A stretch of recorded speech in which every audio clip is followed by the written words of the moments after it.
को दिया है, इसके लिए मैं आप सभी को बहुत बहुत धन्यवाद देता हूँ। क्योंकि एक एक पल, एक एक सेकंड जो है नहीं, हर व्यक्ति के लिए इम्पोर्टेंट होता है। तो अपने समय निकाल करके यहाँ आए हैं, तो इसके लिए मैं आप सभी का सदा आभारी बना रहूँगा। और आज जान रहे हैं हम यहाँ पे एकत्रित क्यों हुए हैं? हम एकत्रित इसलिए हुए हैं क्योंकि आज शिक्षक दिवस है। और शिक्षक दिवस किस अवसर पे मनाया जाता है, आप सभी देख रहे होंगे, फोटो लगा हुआ है, वहाँ पे फोटो लगा हुआ, वहाँ पे लिखा हुआ है डॉक्टर सर्वपल्ली राधाकृष्णन। डॉक्टर सर्वपल्ली राधाकृष्णन कौन थे, कहाँ के थे? तो आपको बता दें कि सबसे पहले ये भारत के ही हैं और वो तमिलनाडु के रहने वाले हैं।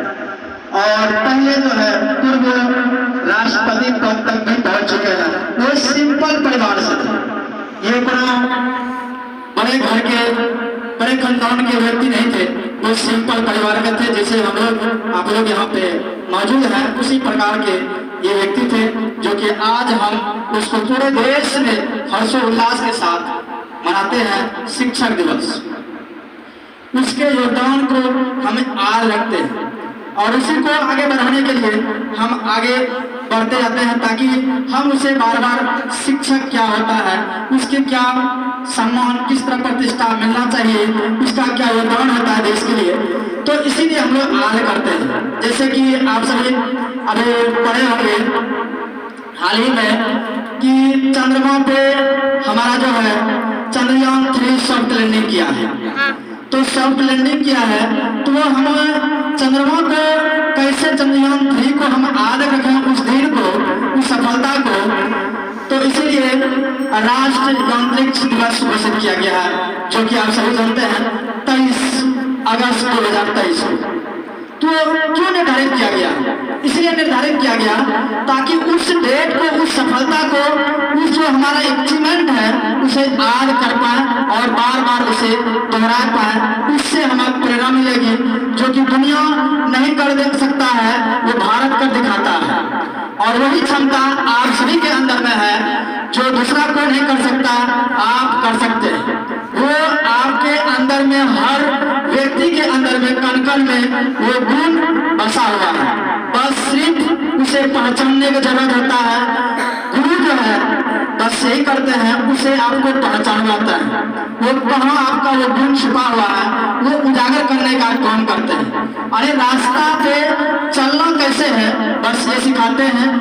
चलना खुद से होता है, खुद से चलना होता है। मैं एक उदाहरण पेश करता हूँ। जैसे कि मान लीजिए 10 से 11 बज रहा है रात, और एक रूम आपको दिया जाता है 10 बाय 10, मतलब मान लीजिए एक हॉल है, और वो हॉल जो है पूरी तरह से आपको कहा जाता है बंद कर दीजिए, चारों ओर खिड़की, केवाड़ी जितना भी है, गेट सब बंद कर दीजिए, यहाँ तक कि वेंटिलेटर को बंद कर दीजिए। और उसके बाद आपको जो कहा जाता है कोई सामान ढूंढिए। सामान ढूंढना आपके लिए बहुत ही दुर्लभ होगा, बहुत ही कठिन होगा। तो इसलिए प्लीज मेरी बात को सुने, बात वीडियो बना लीजिए, ठीक? देखिए हमने क्या उदाहरण दिया आपको, ये कमरा का मैं उदाहरण दिया, वो पूरी तरह से अंधेरा हो सकता है। अंधेरा में कोई चीज ढूंढना बड़ी मुश्किल होगा, और ढूंढेंगे भी अंदाजा सब लगाएंगे कि हाँ ये सामान होगा, कंफर्म नहीं है। अंदाजा से कहेंगे ये सामान हो सकता है, लेकिन कंफर्म नहीं है। लेकिन यदि उसी में एक छोटा सा छेद से एक टॉर्च जला दिया जाए, एक रोशनी जला दिया जाए, तो पूरे रूम में रोशनी हो जाएगी, पूरे रूम में रोशनी हो जाएगी। आप जो है आपको भी सामान को अच्छी तरह से ढूंढ सकते हैं, अच्छी तरह से पहचान सकते हैं ये किस कलर का है, ये कौन सा है, कौन सा सामान कहाँ पर रखा हुआ है, वो आप ढूंढ सकते हैं। ये जो है अंधेरे में प्रकाश फैलाने का जो काम करता है, ये टीचर का काम है, ये शिक्षक का काम है। सिर्फ प्रकाश फैलाना, रास्ता दिखाना, रास्ता पे चलने का काम खुद को होता है, जो उस रास्ते पे चलना चाहते हैं, यानी कि जितने भी स्टूडेंट हैं उसको जो है यहाँ सिर्फ गाइड किया जाता है। गाइड मतलब जो आपको रास्ता दिखाया था। मैं एक उदाहरण और पेश करता हूँ, आपको समझ में आ जाएगा। जैसे कोई बच्चे जन्म लेते हैं, उसे कुछ ज्ञान नहीं होता है संसार में क्या है, क्या हरा है, लाल है, पीला है, कौन सा कलर क्या है उसे पता नहीं होता, लेकिन उसे माँ बाप बताते हैं ये कौन सा कलर है, ये हरा है, ये लाल है, ये पीला है। इसका मतलब जो है उसको इस संसार में बताया जाता है। और बताते बताते एक समय आता है, साल के 1.5 साल के बाद उसे चलने के लिए खुद से उंगली पकड़ के चलाता है। 1 साल 6 महीना चलाया, उसके बाद जो है वो व्यक्ति इतना मजबूत हो जाता है कि फिर जो है उसको चलने के लिए खुद कहता है और जो है खुद से चलना होता है व्यक्ति को। और आज जो आप सभी यहाँ बैठे हैं, एक समय उस रास्ते से गुजरे होंगे, उस जगह से गुजरे होंगे जो कि उंगली पकड़ कर आपको चला रहा होगा। और आज जो है आप देखिए, मैं अभी आपको बता रहा था कि इस रास्ते से आप यहाँ तक आए हैं कि आपको खुद चलने के लिए आपको अभी उंगली नहीं पकड़ना पड़ रहा है। इसका मतलब आप इतने अभ्यास कर चुके हैं, इतने मजबूत हो चुके हैं कि आप जो है खुद से चल सकते हैं और खुद से कहीं भी जा सकते हैं। ये आप कैसे मजबूत हुए? ये इसलिए मजबूत हो पाए क्योंकि आपने उसे प्रैक्टिस किया, उसने आप बार बार अभ्यास किया चलने का, तो आज इतने मजबूत हो गए हैं कि कहीं भी जा सकते हैं और कहीं भी आ सकते हैं। यही होता है आपके पढ़ाई के साथ, जितने आप उसको रिवाइज करते हैं, जितने आप उसे प्रैक्टिस करते हैं, उतने ही ठोस होता है, उतने ही मजबूत होता है, उतने गहराई के साथ आपके ब्रेन में एब्जॉर्ब रहता है, बैठा रहता है। मैं एक और उदाहरण पेश करूंगा किसके लिए, जो डायरेक्शन होती है पढ़ाई का सही। एक आप सुने होंगे केबीसी जिसको बोलते हैं करोड़पति कौन बनेगा, सुने होंगे कौन बनेगा करोड़पति। ये सब प्रोग्राम बहुत लोग सुनते हैं, लेकिन उसमें जो है एक सिविल सर्विसेज का तैयारी करने वाला नौजवान वहां गया था। और वो बता दो वो पहले कहीं न कहीं सर्विस में, गवर्नमेंट सर्विस में वो कर रहे थे, गवर्नमेंट सर्विस, लेकिन वो चयन हुआ था किसके लिए, केबीसी के लिए, जो करोड़पति बनता है। तो वो व्यक्ति जो है वहां पे उसे क्वेश्चन पूछा गया, कहा गया कि वो बार बार क्वेश्चन कर रहे थे यूएनओ में इतने सदस्य हैं देश, मतलब 93, 92, 92, 93 इसे कर रहे थे। लेकिन वो उसको ये कहा गया कि आप जो है 90 सेकेंड के अंदर आप सब देशों का गिना सकते हैं, यदि आपको याद हो तो उन्होंने रेडी कर लिया, बोला कि हाँ हम गिना सकते हैं। 90 सेकेंड, ध्यान दीजिएगा, मैं अंडरलाइन कर रहा हूँ, 90 सेकेंड बोल रहा है, 90 मिनट नहीं। 90 सेकेंड में वो युवा 92 देशों का नाम A to Z गिना दिया।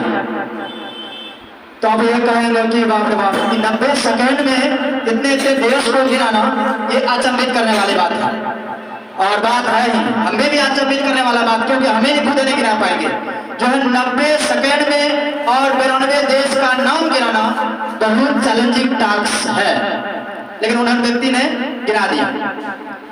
लेकिन और क्वेश्चन उससे पूछा गया, और वो क्वेश्चन क्या था, ध्यान से सुनिएगा।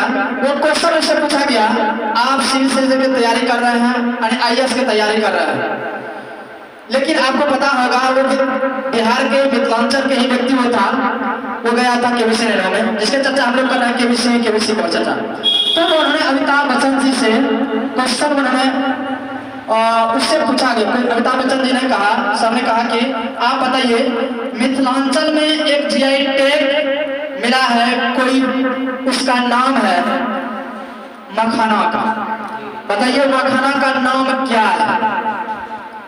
उस व्यक्ति ने जवाब नहीं दिया।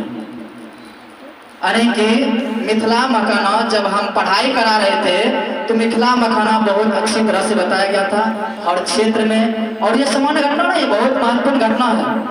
और जो है हर पेपर लगभग पेपर कवर किया था। वो व्यक्ति ने जवाब नहीं दिया। मतलब 10,000 मात्र, वो 20,000 का क्वेश्चन था, मात्र 10,000 का ही जो है वो जीत कर आ गया। लेकिन वो किसकी तैयारी कर रहा है? सिविल सर्विसेज की तैयारी कर रहा है, IAS की तैयारी कर रहा है। ये सिंपल सा क्वेश्चन है, वो जो है उसे जवाब नहीं दिया। लेकिन यहाँ मैं ये बताना चाहता हूँ, जवाब दे या ना दे, वो हम ये बताना चाह रहे हैं कि वो डायरेक्शन उसकी पढ़ाई का सही नहीं है। वो तो डराने वाला उसकी पढ़ाई है। डराने वाला ये कि अभी जैसे बताया कि 90 सेकंड में वो 92 देशों को नाम गिरा सकता है। यदि आपके सामने उला देंगे तो वो कहेंगे आपकी बहुत टैलेंटेड है, बहुत ब्रिलियंट है और इतना है कि यहाँ सबको हरा देगा। लेकिन वो नहीं सक्सेस कर पाएगा इस आधार पे, क्योंकि वो व्यक्ति जो है वो याद करने में टिका हुआ है। कोई भी चीज करता है याद कर लेता है। लेकिन हमारे एग्जामिनेशन का जो आगे बहुत ही यदि बड़ा सफलता यदि आप चाहते हैं तो अंडरस्टैंडिंग खोजता है, समझ खोजता है। वो व्यक्ति के पास समझ ना हो करके उसके पास रटने की क्षमता थी। रटने वाला युग लगभग समाप्त हो गई है, ये याद रख लें। मैं बार बार कहता हूँ, रटना नहीं है, समझना है।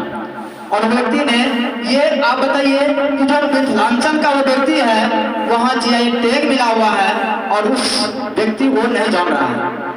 इसका मतलब जो है वो उसके लिए एलिजिबल नहीं है जो उसको चाहिए। यानी कि वो जो याद करने वाला व्यक्ति है, याद करके चला जाता है और दूसरे को अचंभित कर देता है, कहेगा अरे एक ही बार में सिलेक्शन इसका हो जाएगा, लगेगा एक ही बार में सिलेक्शन हो जाएगा। लेकिन नहीं होता है।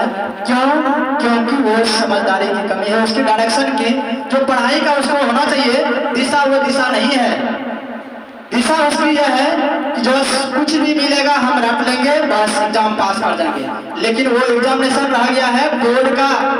आप यदि कोई बोर्ड देते हैं एग्जामिनेशन, चाहे कोई भी CBSE हो, चाहे आपका बिहार बोर्ड हो, कोई भी बोर्ड एग्जामिनेशन देता है, वहाँ आपका चल जाएगा, अच्छी तरह चल जाएगा, 90% रिजल्ट भी आ जाएगा।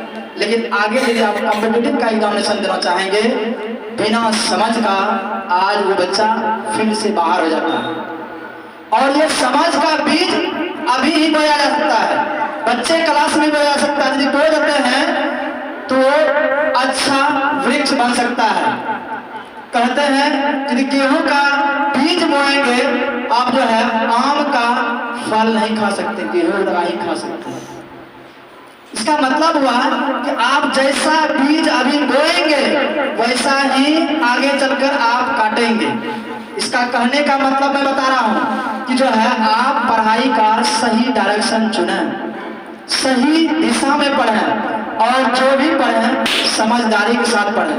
क्योंकि यदि आपकी नंबर कम भी आ जाती है बोर्ड एग्जामिनेशन में तो आगे चल करके आपकी सफलता को नहीं रोक सकती है। क्योंकि एग्जामिनेशन देखेंगे, बड़ा बड़ा एग्जामिनेशन, जैसे IAS का एग्जामिनेशन है, कहीं 3rd डिवीजन वाला, 2nd डिवीजन वाला जो है वो IAS को क्रैक कर लेता है। लेकिन हमारे देश का टॉपर स्टूडेंट वो एग्जामिनेशन क्रैक नहीं कर पाता। इसके पीछे रीजन यही है, वो व्यक्ति पढ़ाई का डायरेक्शन उसकी सही नहीं है। बस रट लेना है, परिवार में प्रभाव जमाना है, प्रभाव जम जाएगी, 90% रिजल्ट आएगा, परिवार भी खुश, समाज भी खुश। लेकिन आगे मैक्सिमम लोग जो है इस सफलता को नहीं प्राप्त करते हैं। क्योंकि आपको पता होगा हमारा जो है ना जिले अभी 28 है, लेकिन देखेंगे 10 टॉपर, गिन लीजिए 10 टॉपर 28 राज्यों का, तो जो है उससे गुणा कर दीजिए 10 से, 280 होता है। 280 हम 10 टॉपर की बात कर रहे हैं जो कि 90 प्लस 95 98% लाता है। वो व्यक्ति को कैलकुलेशन कर लीजिए, लेकिन वो व्यक्ति जो है क्वालिफाई नहीं कर पाता है एग्जामिनेशन, वो लिस्ट से बाहर रहता है। क्यों? यदि ऐसा रहता सब टॉपर ही वो सीट ले लेता है, जिससे 400-500 आता है, वो टॉपर के झोली में ही जाता। लेकिन वो टॉपर कहाँ गया? खोज कीजिए, क्यों नहीं उसमें सक्सेस कर रहा है? क्योंकि उसकी पढ़ाई कॉम्पिटिटिव का थोड़ा सिविल सर्विसेज का अलग ढंग का होता है, अलग तरीका होता है, इसीलिए वो लिस्ट से बाहर होता है। और अदर एग्जामिनेशन होता है रटने का होता है। अभी जस्ट बताया वो लड़का जो है, युवक जो है, ये स्टूडेंट जो है, वो क्या है, सर्विस में सिलेक्टेड है, लेकिन वहाँ पे कुछ दूसरा सिस्टम से तैयारी करना पड़ता है, लेकिन वो तैयारी का डायरेक्शन सही नहीं है। इसीलिए मैं बार बार कहता हूँ, आपकी तैयारी का जो डायरेक्शन होना चाहिए, सही दिशा होना चाहिए, सही मार्गदर्शन होना चाहिए। ये गुरु जो है आपको बहुत दूर तक ले जा भी सकता है, नहीं तो आपको अंधेरे में छोड़ सकता है। इसीलिए सही डायरेक्शन लेना आपको, और ये टीचर को दायित्व बनता है कि बच्चे को सही डायरेक्शन दें। जब नहीं जानते हैं तो उसे डायरेक्शन के लिए पढ़िए और स्टडी करिए, और स्टडी कर करके तब डायरेक्शन दीजिए, ताकि वो बच्चे सही मोड़ तक जा पाए, सही लक्ष्य को प्राप्त कर पाए। इसीलिए मैं ढेर सारी बातें नहीं कहूँगा, और जो है अभी यदि बात कर रहे हैं, मैंने ढेर सारी बातें कहा, लेकिन जो है इसमें एक ही सार है, पढ़िए, समझदारी के साथ पढ़िए, सही डायरेक्शन में पढ़िए, ताकि आप अच्छा कर पाए लाइफ में। क्योंकि हर माँ बाप का आपसे उम्मीद लगाकर बैठा हुआ है कि हमारा बच्चा एक दिन अच्छा करेगा, अच्छा ही नहीं बहुत अच्छा करेगा, क्योंकि वो अभी इन्वेस्टमेंट कर रहा है। और शिक्षा का आपको बात बताता हूँ कि जो है शिक्षा के इतने महत्वपूर्ण है, क्योंकि जो है और धन दौलत आपको बांट के ले जा सकता है, भाई बहन बांट सकता है, लेकिन ये शिक्षा एक ऐसी चीज है जो कोई नहीं बांट सकता है, सिर्फ आपकी धन है, आपसे कोई नहीं छीन सकता है। चलिए माँ बाप भी नहीं छीनना चाहे तो वो नहीं छीन सकता है, भाई बहन भी नहीं छीन सकता है। अरे ऐसा ये इन्वेस्टमेंट है, एक बार इन्वेस्टमेंट कीजिए, पूरे लाइफ पूरे जीवन भर आप इसका लाभ ले सकते हैं। इसीलिए शिक्षा में जो आप खर्च कर रहे हैं, ये बहुत ही इम्पोर्टेंट है। इसके बढ़िया जो है इन्वेस्टमेंट मुझे नहीं लगता है कोई और जगह है। अभी जो आपका एज है उस हिसाब से हमने बात कर रहे हैं, तो हम जो है ज़्यादा बात नहीं करेंगे, क्योंकि आपसे परसों न जाएंगे, तो इसीलिए हम ज़्यादा नहीं कहेंगे, बस इतना ही। धन्यवाद, थैंक यू सो मच।